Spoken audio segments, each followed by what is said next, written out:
सावित्री के यहां से लौटी तो कुंती यों ही बहुत थका हुआ महसूस कर रही थी।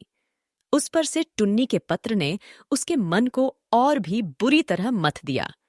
पापा को भी 2 बार खांसी का दौरा उठ चुका था। वह जानती थी कि वे बोलेंगे कुछ नहीं, पर उनका मन कर रहा होगा कि टुन्नी को वापस बुला लें। रात में लेटी तो फिर उसी पत्र को खोलकर पढ़ने लगी। पत्र में यही लिखा था, दीदी, मेरा मन यहां जरा भी नहीं लगता। सारे समय पापा की और तुम्हारी याद आती रहती है। स्कूल वालों ने भी मुझे 8वीं में ही भर्ती किया है।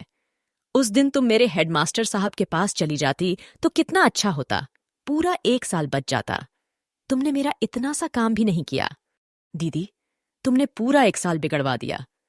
क्या सचमुच ही उसने टुन्नी का साल बिगड़वा दिया? नहीं, नहीं, जो कुछ उसने किया ठीक ही किया। कोई उसके पास इस तरह की सिफारिश लेकर आए तो उसका वश चले तो वह स्कूल के फाटक से ही निकाल बाहर करे।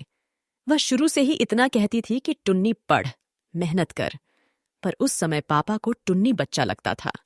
अब फेल हो गया तो जान पहचान का फायदा उठाओ, सिफारिश करो। उसने जो कुछ किया ठीक किया। स्कूलों में यह सब देखकर उसका मन आक्रोश, दुख और ग्लानि से भर जाता है। पर होता है और वह देखती भी है, लेकिन उससे क्या हुआ, वह स्वयं ऐसा कभी नहीं करेगी। जिस दिन पापा ने उससे यह बात कही थी, वह अवाक सी उनका मुंह देखती रह गई थी, जैसे विश्वास न हो रहा हो कि पापा भी कभी ऐसी बात कह सकते हैं, और वह भी कुंती से। कुंती आज जो कुछ भी है, विचारों से, विश्वासों से पापा की ही तो बनाई हुई है। लेकिन पापा बदल गए हैं, बहुत बदल गए हैं। शायद यह बीमारी ही ऐसी होती है कि आदमी को बदलना पड़ता है। कुंती स्वयं महसूस करती है कि उसके जिस आदर्शवाद और दृढ़ आत्मविश्वास पर पापा कभी गर्व किया करते थे, उसी पर आज वे शायद दुह करते हैं। उन्हें लगता है जैसे कुंती को बनाने में वे कहीं भूल कर बैठे हैं। वह अपना मन टटोलने लगी। क्या सचमुच ही कुछ गलत विश्वास और गलत सिद्धांत वह पाल बैठी है? सामने वायलिन पड़ा था। वह उठी और वायलिन लेकर छत पर चली गई। जब उसका मन बहुत खिन्न होता है, उसे वायलिन बजाना बहुत अच्छा लगता है। रात के सन्नाटे में मन का अवसाद जैसे संगीत की स्वर लहरियों पर उतर उतर कर चारों ओर बिखरने लगता है। वह आंख मूंदकर बेसुध सी वायलिन बजाने लगी। उसकी त्रस्त आत्मा, खिन्न मन और शिथिल शरीर धीरे धीरे सब थिरकने लगे। वह किसी और ही लोक में पहुंच गई। खों, खों, खों। पापा की लगातार खांसी से उसकी तन्मयता टूटी। एकाएक ही अंगुलियां शिथिल हो गईं और वायलिन ठोड़ी के नीचे से सरककर छाती पर आ टिका। वह नीचे आई। पापा को आज 3री बार दौरा उठा था। उन्हें दवाई दी और पास बैठकर तब तक पीठ सहलाती रही जब तक वे शांत होकर लेट नहीं गए। जब वह अपने कमरे में आकर लेटी तो रात करीब आधी बीत चुकी थी। आज सावित्री के यहां उसका पहला दिन था। उसे ख्याल आया, कल जब वह स्कूल जाएगी तो मिसेज नाथ उसे देखकर वैसे ही व्यंग्यात्मक ढंग से मुस्कुराएंगी। उसकी इस मुस्कुराहट ने हमेशा ही उसके मन में घृणा पैदा की है। उसे लगा जैसे कल वह इस मुस्कुराहट का सामना नहीं कर सकेगी। उसका उपहास करती, उस पर आरोप लगाती सी मिसेज नाथ की मुस्कुराहट अंधेरे में एक बार उसके सामने कौंध गई। कुंती ने करवट बदली तो मकान मालिक के बच्चों के मास्टर का दयनीय, सूखा सा चेहरा उसके सामने उभर आया। एक यह व्यक्ति है जिसने उसके मन में हमेशा अपने काम के प्रति अरुचि उत्पन्न की है। ओह, क्या क्या कल्पनाएं थीं उसके मन में अध्यापन को लेकर। लेकिन मिसेज नाथ, यह मास्टर। कुंती ने फिर करवट बदल ली। 1 महीने में ही घर का जैसे सब कुछ बदल गया। उसे वह दिन याद आया जब वह डॉक्टर के यहां से पापा की एक्सरे प्लेट के साथ रिपोर्ट लेकर आई थी कि उन्हें टीबी है। रास्ते भर वह यही सोचती आई थी कि पापा को रिपोर्ट कैसे देगी, उन पर उसकी क्या प्रतिक्रिया होगी। दवाइयों का लंबा नुस्खा और हिदायतों की लंबी सूची समस्या के दूसरे पहलू को भी उभार उभार कर रख रही थी। कैसे वह सब करेगी? करना तो सब उसी को है। पिछले 4 सालों से इस घर के लिए वही तो सब कुछ करती आई है। वही तो पापा की पहली संतान है, और पापा हमेशा ही कहते थे वह उनकी लड़की नहीं, लड़का है। शुरू से उसे लड़के की तरह ही पाला।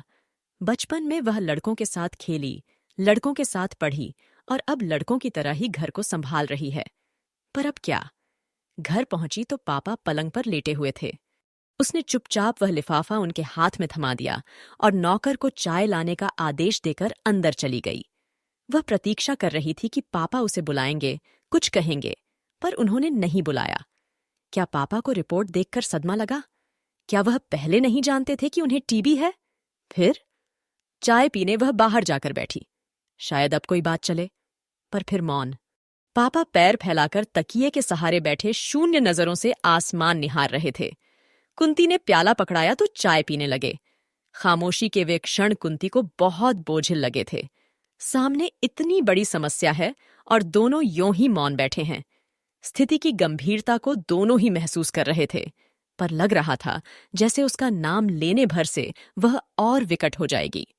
पापा शायद सोच रहे थे कि दोनों बच्चे कितने असहाय महसूस करने लगेंगे, और कुंती सोच रही थी कि बात करने से ही पापा के मन में जीवन के प्रति कैसी घातक निराशा छा जाएगी। दोनों बच्चों के अनिश्चित भविष्य की चिंता उन्हें कितना व्यथित बना देगी, पर मौन रहने से ही तो यह सब नहीं सुलझ जाएगा। तब केवल बात करने भर के लिए ही कुंती ने टुन्नी को इलाहाबाद भेजने की बात कह दी थी। वह जानती थी कि पापा इसका विरोध करेंगे। अपने बच्चों को वे एक दिन के लिए भी अपनी आंखों से दूर नहीं कर सकते।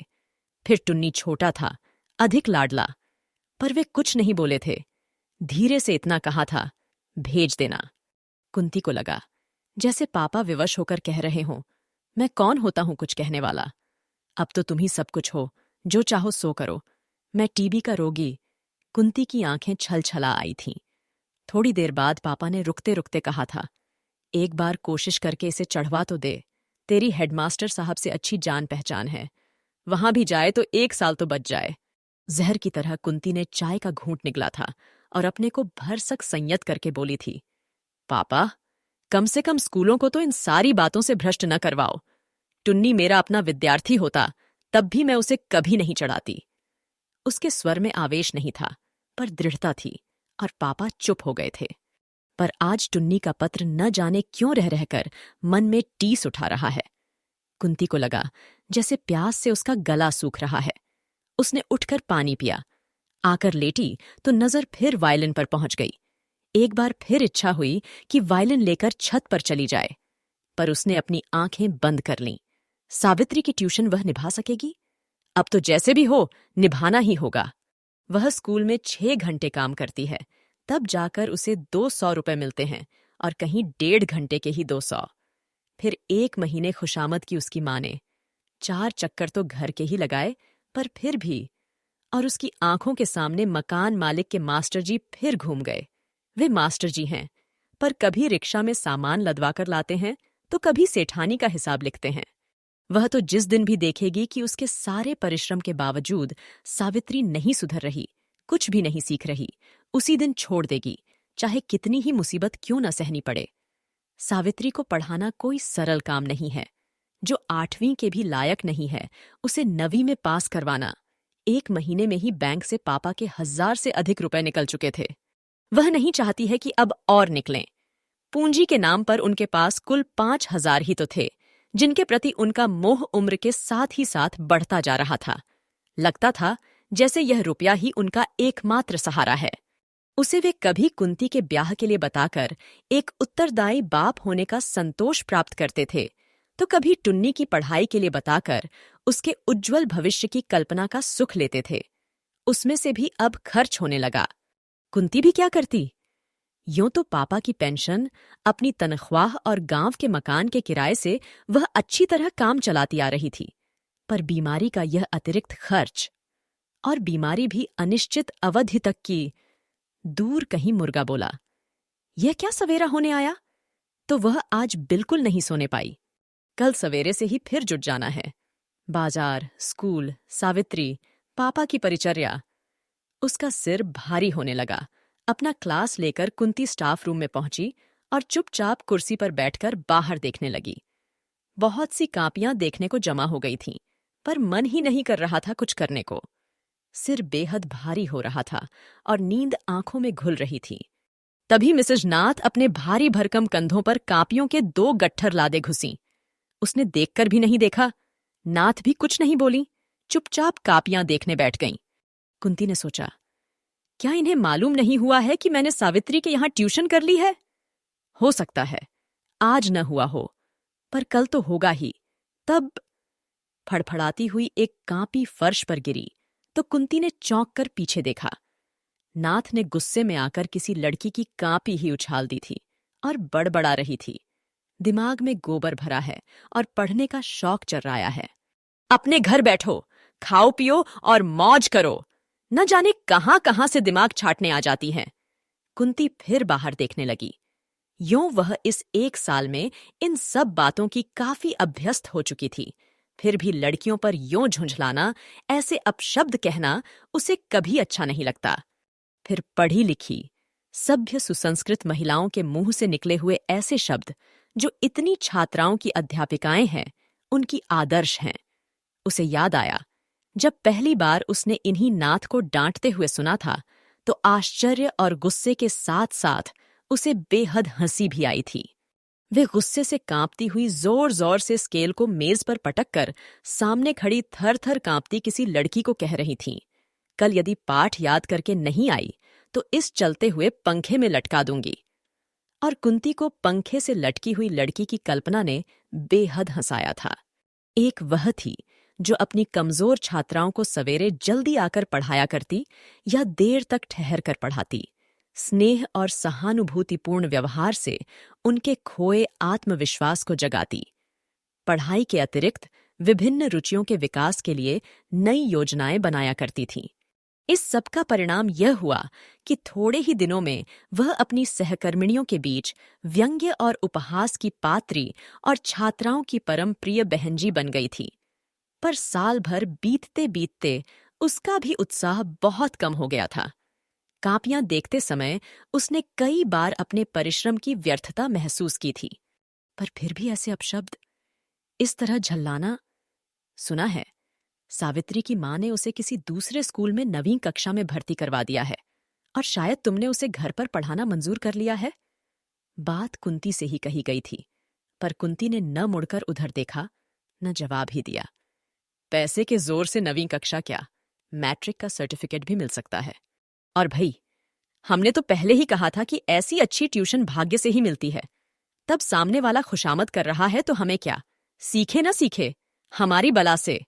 हम तो जितना समय तय हुआ है पढ़ाकर आ जाते हैं। अच्छा, कुंती कितना लोगी? नाथ के शब्द कुंती को बुरी तरह बेध रहे थे। बिना मुड़े ही उसने जवाब दिया, मैंने लेन देन की कोई बात नहीं की। 1 महीने में यदि वह कुछ सीखेगी तो पढ़ाऊंगी, नहीं तो छोड़ दूंगी।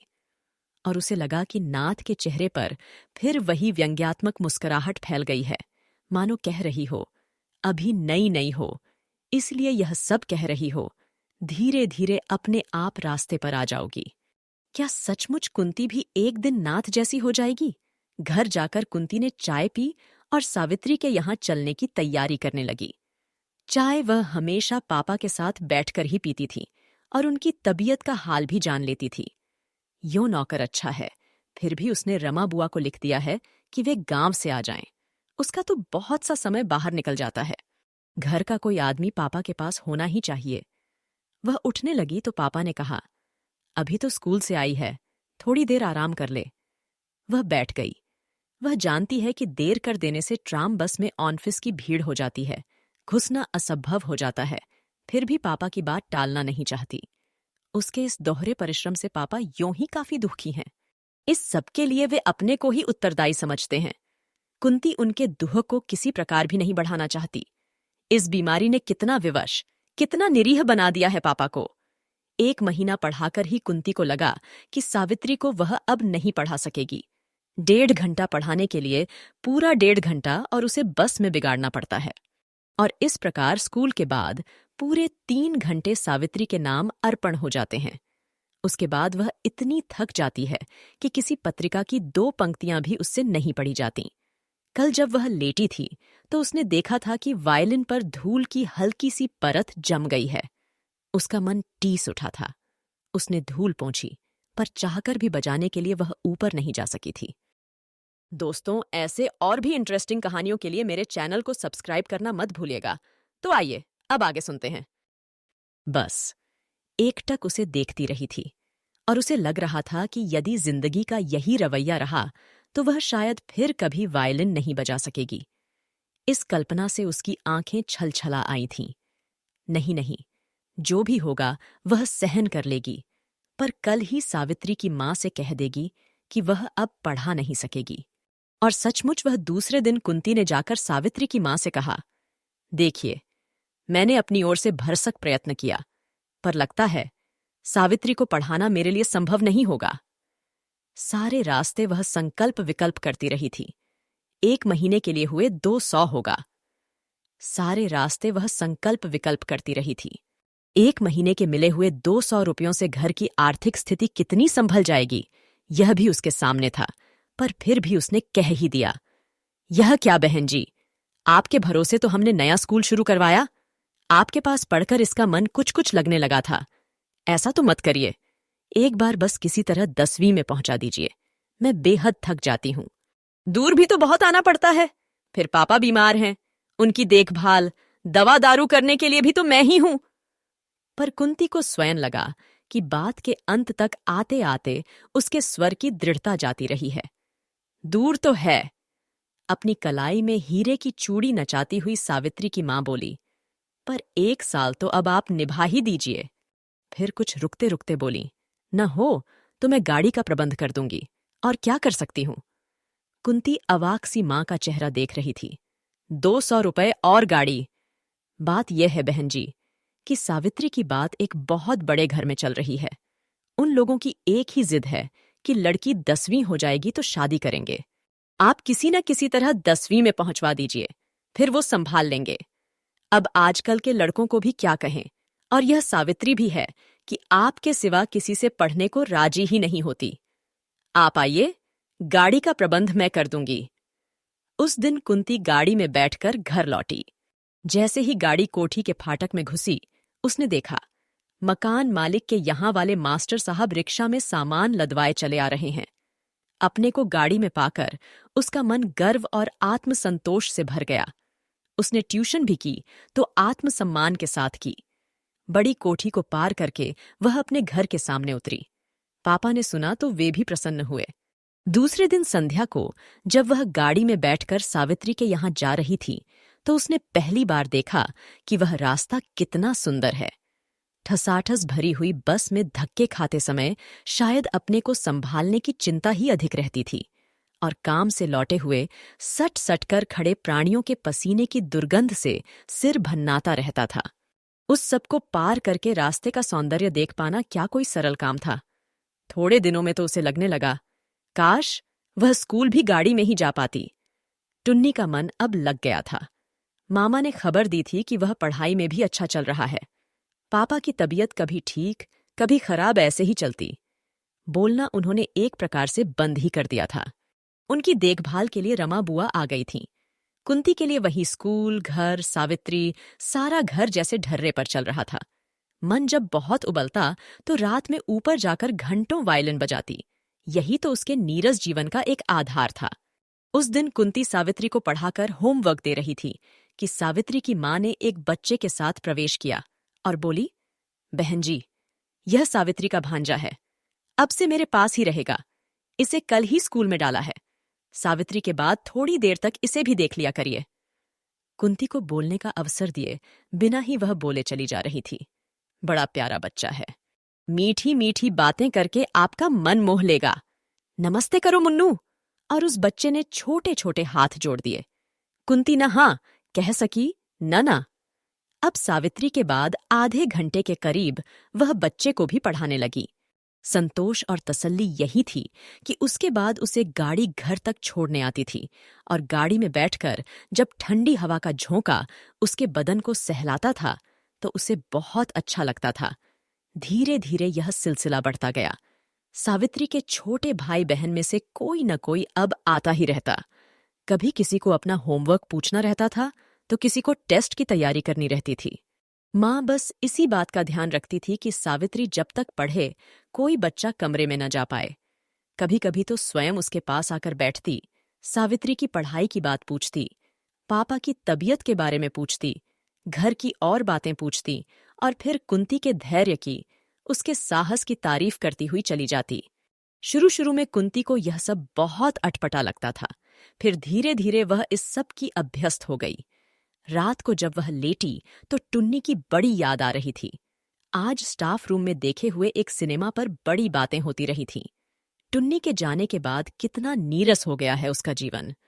बिस्तर पर लेटे हुए पापा और काम में व्यस्त बुआ जी। उसके बराबर की और लड़कियां कितनी मौज करती हैं। घूमना फिरना, सैर सपाटे, हंसी मजाक, उसके जीवन में तो यह सब दूर दूर तक भी नहीं है। क्या कहीं भी नहीं होगा? क्या उसका सारा जीवन यूं ही निकल जाएगा?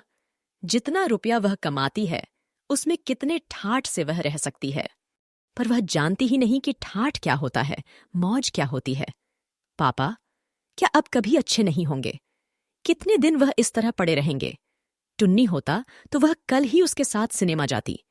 कब टुन्नी बड़ा होगा और उसके कंधों का भार हल्का करेगा? सच, अब तो वह ऊब गई है। सामने वायलिन लटका था, अब वह बजा नहीं पाती, उसे देखती रहती है। उसे एकटक देखते रहना भी सांत्वना देता है। कितना कम हो गया है उसका वायलिन बजाना। जब तब समय मिलता है तो उसकी धूल पोंछ देती है। कभी कभी तो उसका मन करता है कि स्कूल घर सब छोड़कर अपना वायलिन लेकर कहीं चली जाए और इतना बजाए कि उसका अस्तित्व ही मिट जाए। वह कुंती न रहे, बस संगीत की एक स्वर लहरी बन जाए, उसमें मिल जाए। दिसंबर की छुट्टियों में टुन्नी आया। उसके आने से ही जैसे घर चहक उठा। पापा प्रसन्न, कुंती प्रसन्न। घर की एकरसता टूट गई। आते ही उसने फरमाइश की कि क्रिकेट का टेस्ट मैच देखेंगे। अभी भी क्रिकेट के लिए उसका पागलपना जैसे का तैसा बना हुआ था। पिछले साल सारे दिन क्रिकेट खेल खेल कर ही तो फेल हुआ था, पर इस बार कुंती ने टिकट का प्रबंध करने के लिए जमीन आसमान एक कर डाला। उसकी बड़ी इच्छा थी कि जैसे भी हो टुन्नी को वह मैच देखने के लिए भेज दे। इसी बहाने वह अपने परिचितों के घर भी हो आई, वरना आजकल तो मिलना जुलना भी छूट गया था। पर किसी तरह भी टिकट का प्रबंध नहीं हो सका। वह समझ नहीं पा रही थी कि लोगों पर ऐसा पागलपन कैसे सवार हो जाता है इस खेल को लेकर। किसी चीज का नशा भी होता है, यह सब वह जैसे धीरे धीरे भूलती जा रही थी। उसने टुन्नी को समझा दिया कि कमेंट्री सुनकर ही संतोष कर लेना। कुंती सावित्री के यहाँ पढ़ाने गई तो सावित्री ने डरते डरते कहा, बहन जी कल मत आइए, हम मैच देखने जाएंगे। अच्छा, तुम लोगों को टिकट मिल गए? मेरा छोटा भाई भी आया हुआ है इलाहाबाद से, पागल हो रहा है, पर किसी तरह टिकट का इंतजाम नहीं हो सका। माँ से पूछूं, शायद एकाध ज्यादा हो। इतना कहकर सावित्री दौड़ गई। कुंती सोच रही थी, उसे इन लोगों का ख्याल क्यों नहीं आया अभी तक। माँ आई और किसी को टेलीफोन किया और फिर कहा, आप उसे तैयार रखिए 9 बजे। बच्चे गाड़ी में उधर से ही उसे लेते जाएंगे। कुंती प्रसन्न हो गई। टुन्नी सुनेगा तो कितना प्रसन्न होगा। वह जबरदस्ती इन लोगों से खींची खींची रहती है, कितना अपनापन रखती है बेचारी। पापा के बारे में भी हमेशा पूछती रहती है, कहती रहती है, किसी भी तरह की जरूरत हो तो कहिएगा। वह व्यवहार में क्यों जरूरत से ज्यादा रूखी है। टुन्नी इलाहाबाद लौट गया। उसी सप्ताह 2 बार पापा की तबीयत बहुत खराब हुई। कई दवाइयां बदलीं, विशेषज्ञ को भी बुलाना पड़ा और न चाहकर भी कुंती को फिर बैंक से 500 रुपए निकालने पड़े। आखिर वह क्या करे? अब बचे ही कितने हैं, वे भी समाप्त हो जाएंगे। तब क्या होगा? कुंती नहीं जानती कि तब वह क्या करेगी। सावित्री के छमाही इम्तिहान का फल निकलने वाला है। वह पहले से कुछ सुधरी है, पर 9वीं में वह पास नहीं हो सकती, यह कुंती जानती है। उसने तो पहले भी कहा था, पर माँ को एक ही जिद है कि जैसे भी हो उसे 10वीं में भेजना है। तो वह क्या करे? वह पूरा परिश्रम करती है, जी जान लगाकर पढ़ाती है। परीक्षा फल अच्छा नहीं निकला तो माँ क्या कहेगी? वह पहुंची तो पहले माँ से ही मुलाकात हुई। लीजिए, आपकी ही बात कर रही थी। इस बार मेरा एक काम आपको करना होगा। कुंती की जिज्ञासु आंखें माँ के चेहरे पर टिक गईं।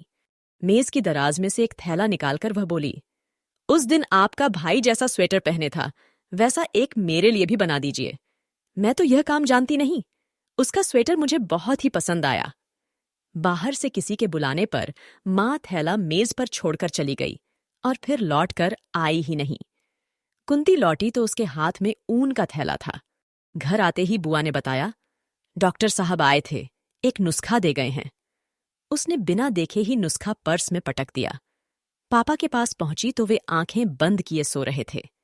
एक क्षण वह उनके मुरझाए जर्द चेहरे को देखती रही, फिर भारी मन से लौट आई। उस रात उसने खाना भी नहीं खाया, चुपचाप पड़ी पड़ी वायलिन को ही देखती रही। फिर आंखें मूंदी तो कोरों से आंसू ढुलक पड़े। आखिर जिस बात का डर था वही हुआ। सावित्री छमाही इम्तिहान में फेल हो गई। कुंती पहुंची तो देखा सावित्री रो रही थी, मां का पारा चढ़ा हुआ था। कुंती को देखते ही बोली, यह देखिए, यह निकला रिजल्ट। आप तो कहती थीं कि अब सुधर रही है, निकल जाएगी, सभी में तो फेल है। नहीं बहन जी, अब तो यह पढ़ाई छुड़ानी ही पड़ेगी, पढ़ना लिखना इसके बस का नहीं। फिर वह सगाई की बात भी खत्म हुई, अब कौन पानी की तरह रुपया बहाए। देखूं? कुंती ने रिपोर्ट हाथ में लेते हुए कहा। पेपर्स इतने खराब नहीं किए थे कि सभी में फेल हो जाती, पर उसे रिपोर्ट में लाल धब्बे के सिवा कुछ भी नहीं दिखाई दे रहा था। सावित्री की रिपोर्ट के लाल धब्बे, पापा के कफ में खून के लाल धब्बे, सब जगह बस लाल लाल। मैं तो अभी भी कहती हूं कि आप एक बार इसके स्कूल जाइए, इसकी टीचरों से मिलिए। स्कूल जाने से बात ही दूसरी हो जाती है। कुछ उम्मीद हो तो पढ़ाई जारी रखें, नहीं तो किस्सा खत्म करें। और कुंती सोच रही थी, उसके घर आकर उसकी खुशामद करने वाली माँ और यह माँ क्या एक ही हैं? मैं स्कूल जाकर पता लगाऊंगी, बात करूंगी। वार्षिक परीक्षा में तो इसे पास करवाना ही है। अब आप जिम्मा ले तभी पढ़ाऊंगी, जैसे भी हो पास करवा दीजिए। कुंती जानती है कि ऐसा जिम्मा कोई नहीं ले सकता, और ले तो निभा नहीं सकता। फिर भी उसने कहा कि वह पूरी कोशिश करेगी। और फिर सचमुच कुंती सावित्री के स्कूल गई। सौभाग्य से वहां की अध्यापिकाओं में एक पुरानी परिचिता मिल गई, पर वहां वह पूछताछ के अतिरिक्त कर ही क्या सकती थीं। वह सावित्री को और ज्यादा मेहनत से और अधिक समय देकर पढ़ाने लगी। अभी सावित्री का पढ़ना बंद हो जाए तो? इस तो के बारे में तो वह सोच ही नहीं सकती। गर्मियां आईं तो कुंती के नीरस, बोझिल, उदास दिन और भी लंबे हो गए। अब उसे न पापा की बीमारी की चिंता थी, न स्कूल के काम में कोई दिलचस्पी थी, और न सावित्री को पढ़ाने में। फिर भी वह मशीन की तरह सब करती थी। अब सावित्री की माँ की कोई भी बात उसे बुरी नहीं लगती। लौटते समय कभी कोई बच्चा साथ हो जाता और माँ आजकल के जिद्दी बच्चों को कोसती हुई कह देती, बहन जी, जरा 2 मिनट को उतरकर इसे जूता दिलवा दीजिएगा। ये ड्राइवर लोग तो ठगा लाते हैं, बच्चे भी क्या हैं। बात मुंह से पीछे निकलती है, चीज पहले चाहिए। कुंती दिलवा देती। अब टुन्नी आ जाएगा। वह बेसब्री से टुन्नी की प्रतीक्षा कर रही थी। उसके आने से स्थिति में किसी तरह का भी अंतर पड़ने वाला नहीं था, फिर भी वह उसकी प्रतीक्षा कर रही थी। कितनी ही बार उसने पड़े पड़े सोचा कि टुन्नी के आते ही वह कहेगी, टुन्नी, ले, अब तू संभाल। मैं नहीं जानती तू छोटा है या बड़ा, जो तेरी समझ में आए कर। मैं कहीं जाती हूं। पापा का ठेका मैंने अकेले तो नहीं लिया। अब तक मुझ में दम रहा, मैंने संभाला, अब एक दिन भी मुझसे नहीं संभलता। और जब जब उसने ऐसा सोचा, वह घंटों रोई। पापा से वह क्यों ऊब गई थी? क्यों जाने अनजाने मनाने लगी थी कि या तो पापा अच्छे हो जाएं, या फिर। सावित्री को पास कराने के लिए उसने रात में देर देर तक जागकर प्रश्नों के उत्तर लिखे और कटवाए। इम्तिहान के दिनों में वह सवेरे शाम दोनों समय पढ़ाने गई। इतना सब करने पर भी पता नहीं यह पास होगी या नहीं। अचानक एक दिन पापा को जोर की उल्टी हुई और सारा फर्श खून से भर गया। कुंती सकते में आ गई। बुआजी ने रो रो कर घर भर दिया। डॉक्टर, दवाई, इंजेक्शन, भाग दौड़, पागलों की तरह कुंती ने सब किया। वह खुद नहीं जानती उसमें इतनी शक्ति कहां से आ गई। विशेषज्ञ के कहने पर पापा अस्पताल में भर्ती करवा दिए गए। कुंती अस्पताल से लौटी तो बुआ ने सारा घर धो रखा था। घर में पैर रखते ही उसे एक विचित्र सी अनुभूति हुई। लगा जैसे वह उन्हें कुछ दिनों के लिए अस्पताल में नहीं छोड़कर आई है, वरन हमेशा हमेशा के लिए कहीं छोड़कर आई है, जहां से वे अब कभी नहीं लौटेंगे। वह सिहर गई। टुन्नी को तार देकर बुला ले? नहीं, 2 दिन बाद उसकी परीक्षा समाप्त होगी, तभी बुलाएगी। कहीं बीच में ही आ गया तो यह साल फिर खराब हो जाएगा। 1 साल तो पहले ही खराब हो चुका है। 2 दिन बाद ही कुंती को सावित्री की मां से जाकर 500 रुपए मांगने पड़े। मां ने रुपए दे दिए। उसने जल्दी से उन्हें लौटाने का आश्वासन दिया। इम्तिहान हो चुके थे, पढ़ाने का काम इतना नहीं था, यों ही इधर उधर का कुछ करवाकर कुंती लौटी तो माँ ने कहा, बहन जी, अब तो सावित्री का रिजल्ट निकलने वाला है। आप एक बार जरा स्कूल में देख आइए ना। ऊंच नीच हो तो अभी कुछ करवा डालिए। रिजल्ट निकलने के बाद बड़ी मुश्किल हो जाती है। अभी जाना चाहें तो गाड़ी नीचे खड़ी है। जी, इस समय तो अस्पताल जाना है। फिर मैं सोचती हूं इस बार वह वैसे ही पास हो जाएगी। कोई भरोसा नहीं बहन जी, कल आप स्कूल के समय आकर चली जाइए। ये सब करवाने का जिम्मा अब तो आपका ही है। कुछ देने लेने की बात हो तो भी कोई चिंता नहीं, उस स्कूल में सब चलता है। बस जरा बात करने का ढंग चाहिए। जी, कल जाकर देखूंगी। मैं तो सोचती हूं कि वह यों ही पास हो जाएगी। सोचिए वोचिए मत, आप चली ही जाइए। सीढ़ियां उतरते उतरते कुंती ने सुना। रात में सोई तो सोच रही थी कि ये 500 रुपए कैसे चुकाएगी।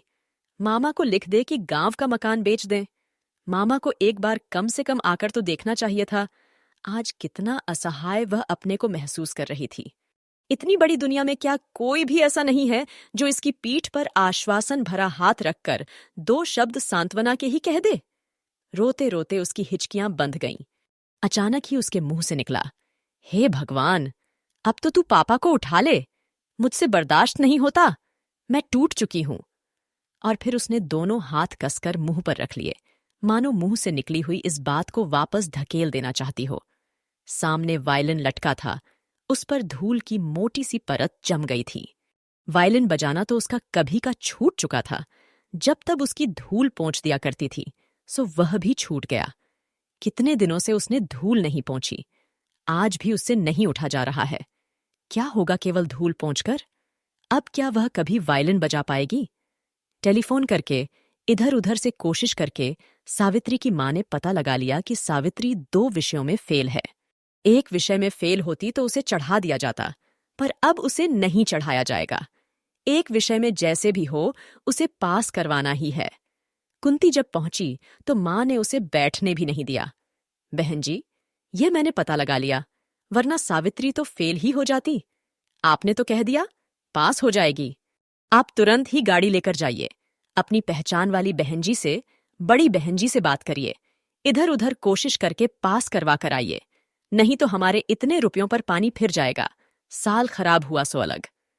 किन 2 विषयों में फेल हो गई, वहां जाकर पता लगाइए। फेल हुई है, यह तय बात है।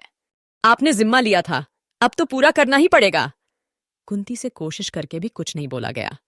गाड़ी नीचे खड़ी है, देर करने से अब काम नहीं चलेगा। 2 दिन बाद तो रिजल्ट ही निकल जाएगा। फिर कितनी मुश्किल होगी कुछ करवाने में। और हां, न हो तो कुछ रुपए लेकर जाइए। ढंग से बात करने से सब कुछ हो जाता है इस स्कूल में। हमने 9वीं में भर्ती करवा ही दिया था, आप अब चढ़वा दीजिए। कुंती बिना बोले चुपचाप नीचे उतर गई। सबसे पहले वह अपनी परिचिता के पास गई, पर वह समझ ही नहीं पा रही थी कि क्या कहे, कैसे कहे।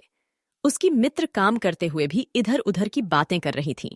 तुम बहुत दुबली दिखाई दे रही हो। पापा कैसे हैं? आदि आदि। कुंती स्वयं नहीं जानती उसने क्या कहा, कैसे कहा। बस इतना ही उसे याद है कि वह एक अध्यापिका से और मिली थी, प्रधानाध्यापिका से भी मिली थी। उनसे मिलने के लिए काफी देर तक उसे बाहर प्रतीक्षा करनी पड़ी थी। वह बैठी भी रही थी। उसे याद नहीं कि उसे उनसे कुछ आश्वासन भी मिला था या नहीं। उसे यह भी पता नहीं था कि लौटकर मां से क्या कहेगी। नीचे उतरी तो प्यास से उसका गला बुरी तरह सूख रहा था। मई की गर्मी भी कितनी भयंकर होती है। उसने चपरासी से पानी मांगा। उधर से एक भारी भरकम महिला हंसती हुई पेपर्स का बंडल लिए गुजरी। कुंती को लगा महिला मिसेस नाथ से कितनी मिलती जुलती है। चपरासी ने पानी लाकर दिया तो एक सांस में ही वह सारा गिलास खाली कर गई। पता नहीं जल्दी पीने के कारण या क्यों उसे बड़े जोर की खांसी आई। वह खांसती ही चली गई। खांसते खांसते उसका मुंह लाल हो गया और आंखों से पानी निकलने लगा। एक हाथ से छाती दबाए और दूसरे से रुमाल मुंह पर रखे वह गाड़ी की ओर बढ़ी। खांसी बंद हुई, पर फिर भी उसके कानों में जैसे वही आवाज गूंजती रही, खों खों खों। एकाएक कुंती को लगा कि उसकी यह खांसी, यह खोखली खोखली आवाज पापा की खांसी से कितनी मिलती जुलती है। हू बू हू, वैसी ही तो है। सहमकर उसने गाड़ी के शीशे में देखा, कहीं उसके चेहरे पर भी तो वैसा कुछ नहीं जो उसके पापा के चेहरे पर दोस्तों, मन्नू भंडारी जी की यह कहानी यहीं खत्म होती है। और भी इंटरेस्टिंग कहानियों के लिए प्लेलिस्ट पर जाना मत भूलिएगा। और भी कहानियों के लिए लाइक सब्सक्राइब जरूर कीजिए। सुनने के लिए धन्यवाद।